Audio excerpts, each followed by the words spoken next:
Election டைமில் பணம் எவ்வளோ முக்கியங்கிறது இங்கே இருக்கிற எல்லாருக்கும் நல்லா தெரியும். காலையிலேருந்து நைட்டு வரைக்கும் ஓடுற அந்த மக்களை கட்டி போகிறது அந்த பணம் தான். அந்த பணத்தை கைமாத்தல் இப்போ சிட்டியில் கிங்காக இருக்கிற ஒரு ஆள்னா கனகராஜ். அவருக்கு எந்த வேலையாக இருந்தாலும் இறங்கி சேர கோவிந்தனும் ரிஸ்கான ஒரு இடத்துல பணம் மாற்றுறதுல பிஸியாக இருக்கிறதுனால சின்ன சின்ன தொகுதி பண பட்டுவாடா எல்லாத்தையும் முறையாக ஒரு தம்பி நம்பி கொடுத்துருக்காரு.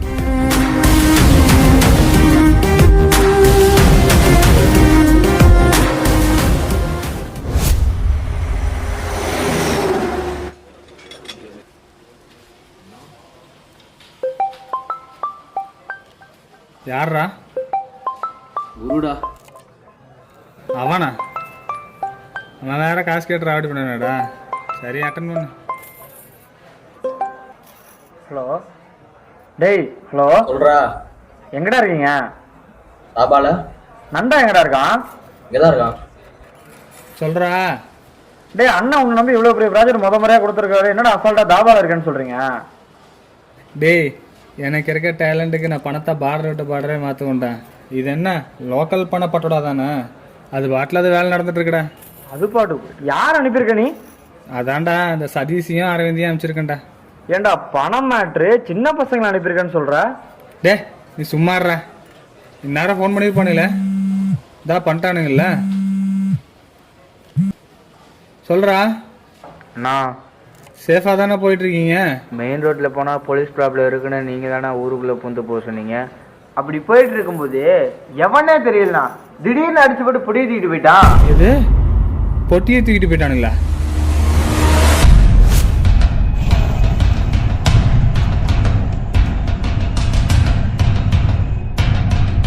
என்னதான் ஆச்சு? என்ன நடந்துச்சு கரெக்டாக சொல்லு. நீங்கள் சொன்னீங்கன்னு தான் மெயின் ரோட்டில் போகாமல் ஊருக்குள்ளே பூந்து போயிட்டு இருந்தோம். அப்படி போயிட்டு இருக்கோம்.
இதுக்கு தான் அப்போவே சொன்னேன் அசால்ட்டாக இருக்காதீங்கன்னு. இப்போ போச்சா?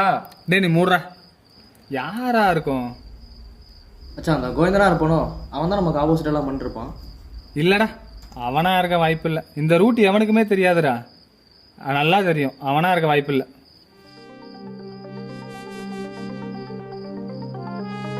சரி, இப்போ ஒன்றும் இல்லை. சம்பவம் நடந்த 2 கிலோமீட்டர் டிஸ்டன்ஸ்குள்ள ஏதாவது ஒரு சிசிடிவியில் அவனோட ஃபேஸ் இருக்கும். நீங்கள் என்ன பண்ணுவீங்களோ எனக்கு தெரியாது. அடுத்த 1 மணி நேரத்துக்குள்ள அவன் யாரு என்னன்றது எனக்கு தெரிஞ்சாகணும். கிளம்பு கிளம்பு கிளம்பு.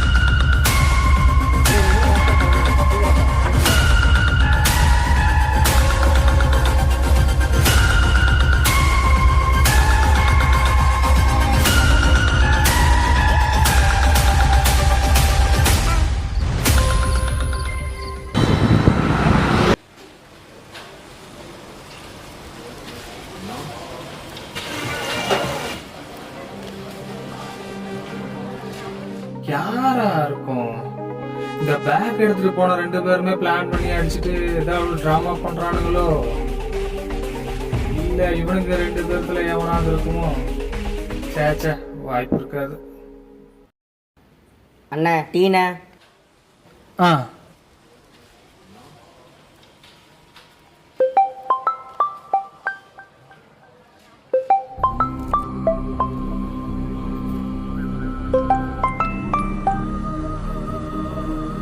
சொல்லுங்கண்ணே. தம்பி எல்லாம் சேஃபாக தானே போயிட்டுருக்கீங்க? இல்லைண்ணே, சேஃபாக தான் போயிட்டுருக்கானுங்க, ஒன்றும் பிரச்சனையும் இல்லை. போயிட்டுருக்காங்களா? அப்போ நீ போகல? இல்லைண்ணே, நான் போகலை, அவனுக்கு தான் போயிருக்கானுங்க. ஒன்றும் பிரச்சனை இல்லை, சேஃபாக தான் போயிட்டுருக்கானுங்க. பணம் மேட்ருடா, இவ்வளோ அசால்ட்டாக இருக்கிற. அதில் எவ்வளோ எல்லாம் இருக்குன்னு தெரியும்ல உனக்கு? இல்லைண்ணே, அதெல்லாம் ஒன்றும் பிரச்சனை இல்லை, பார்த்துக்கலாண்ணே, ஒன்றும் பிரச்சனை இல்லை. என்னமோ பண்ணு. சரிண்ணே.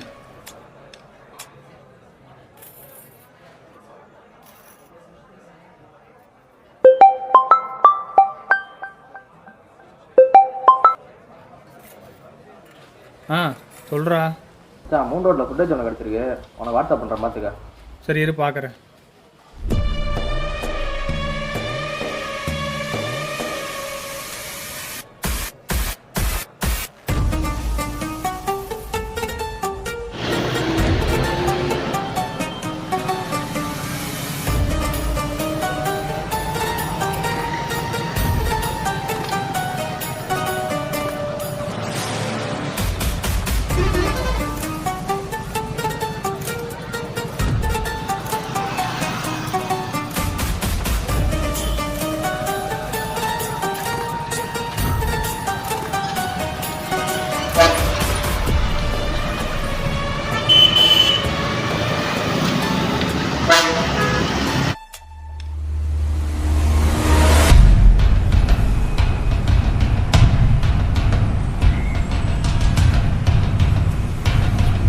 டேய், என்னடா அவனை பற்றி ஏதாவது தெரிஞ்சுதா?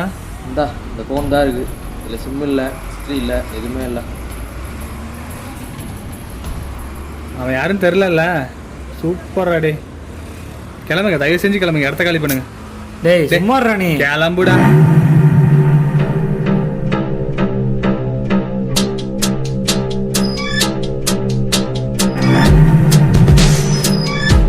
என் ஃப்ரெண்ட் ஒருத்தர் இருக்கான், அவனை வச்சு ஏதாவது பண்ண முடியுமா நான் பார்க்குறேன். கிளம்புங்க.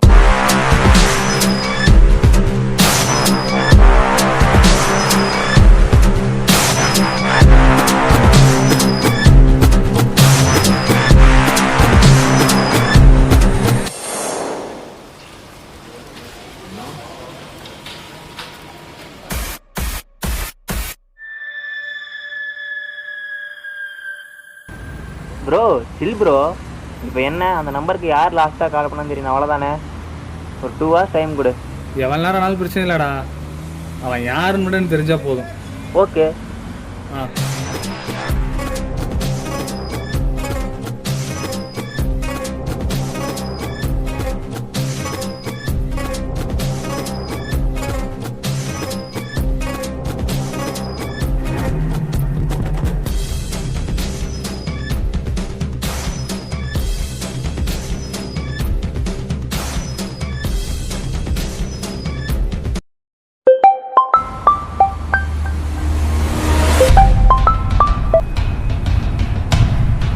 பிடிச்சிட்டேன் ப்ரோ. ஆனால் அந்த நம்பர்ல இருந்தே உங்களுக்கு அடிக்கடி கால் வந்திருக்கு. அந்த நம்பர் வந்து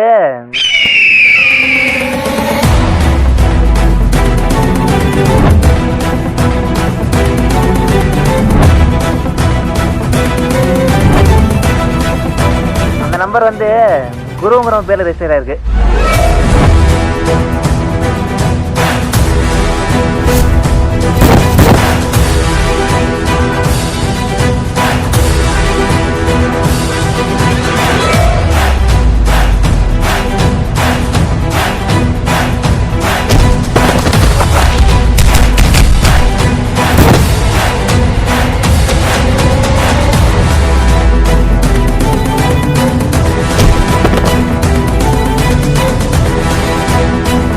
எதுக்கு இப்படி பண்ணன்னு சொல்றியா, இல்ல மூஞ்சி முறையெல்லாம் உடைக்கட்டுமா? நேற்று காலையில் ஹாஸ்பிட்டல்லேருந்து எங்கள் அப்பா கீழே விழுந்துட்டாருன்னு ஃபோன் ஆச்சு. என்ன ஆச்சுன்னு டாக்டர் கிட்ட போய் கேட்டா, தம்பி கீழே விழுந்ததில் இடுப்பு பகுதியில் எலும்பு கிராக்காக இருக்குது. இடுப்பு பகுதியினால் கட்டு போட முடியாது, ஆப்ரேஷன் தான் பண்ணி ஆகணும். ஒரு ரூபாலேருந்து 1.5 லட்ச ரூபா அரேஞ்ச் பண்ணிக்கிங்க, நாளைக்கு ஆப்ரேஷன் பண்ணிடலாம். டே கையில் காசு இருந்தால் தரமாட்டேனாடா சொல்கிறேன். இல்லைடா டே அண்ணன்கிட்ட அப்படியே கேட்டு பார்க்கலாம்ல. அண்ணன் இப்போ தான் நம்மளை நம்பி முறையாக ஒரு ப்ராஜெக்ட் கொடுத்துருக்காரு. அதை முடிக்காமல் எப்படா அவர்கிட்ட போய் பணம் கேட்க முடியும்? நீயே சொல்லு. நீ அப்படி சொன்னதுக்கப்புறம் எனக்கு என்ன பண்ணுறதுனே தெரியல. அப்படியே முழிச்சுக்கிட்டு உட்காந்துருந்தேன். அப்போ தான் திடீர்னு என் காலேஜ் ஃப்ரெண்டை பார்த்தேன். அவன்கிட்ட என்னுடைய எல்லா ப்ராப்ளமையும் டீட்டெயிலாக சொல்லிட்டுருந்தான். அதுக்கு அவன் சொன்ன வார்த்தை, நான் பார்த்துக்கிறேன்.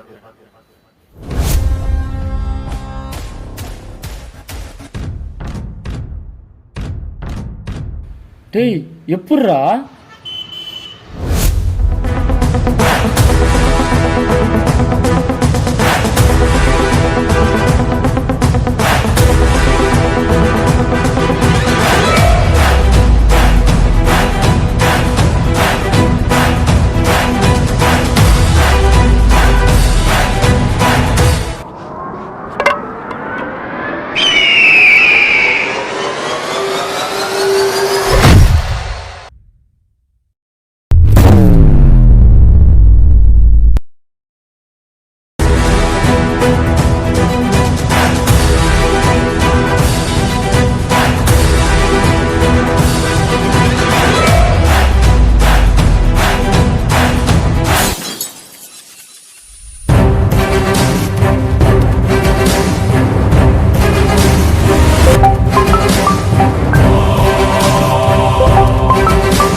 தம்பி, ஒன்றிய சைட்லேருந்து ஃபோன் வந்துச்சு. பணம் சேஃபாக வந்துச்சாமா?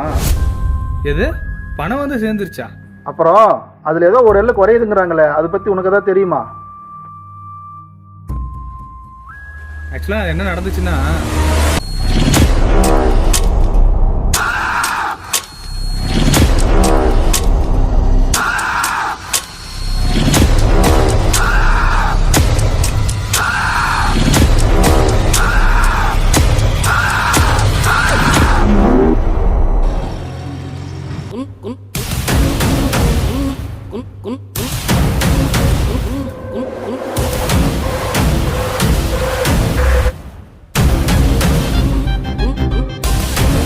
எவ்வளோ பெரிய மேட்டர் நடந்திருக்கு. என்கிட்ட ஒரு வார்த்தை சொன்னேன்.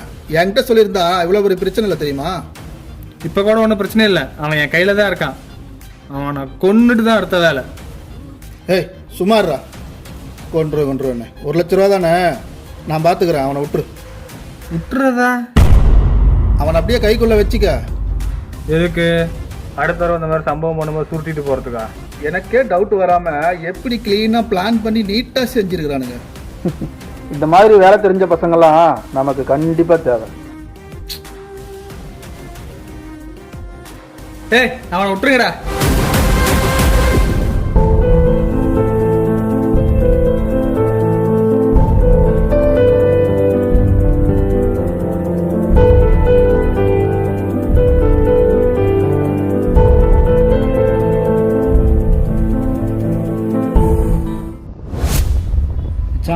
நீ போட்ட பிளான்லாம் கரெக்டு தான். ஆனால் என்ன கடைசியில் கொஞ்சம் ரிஸ்கில் முடிஞ்சிருச்சு. வேற ஃபோன் பண்ணுறாங்க. டேய் கனகராஜனாடா, அப்படியே வண்டி ஓரம் எடுத்து.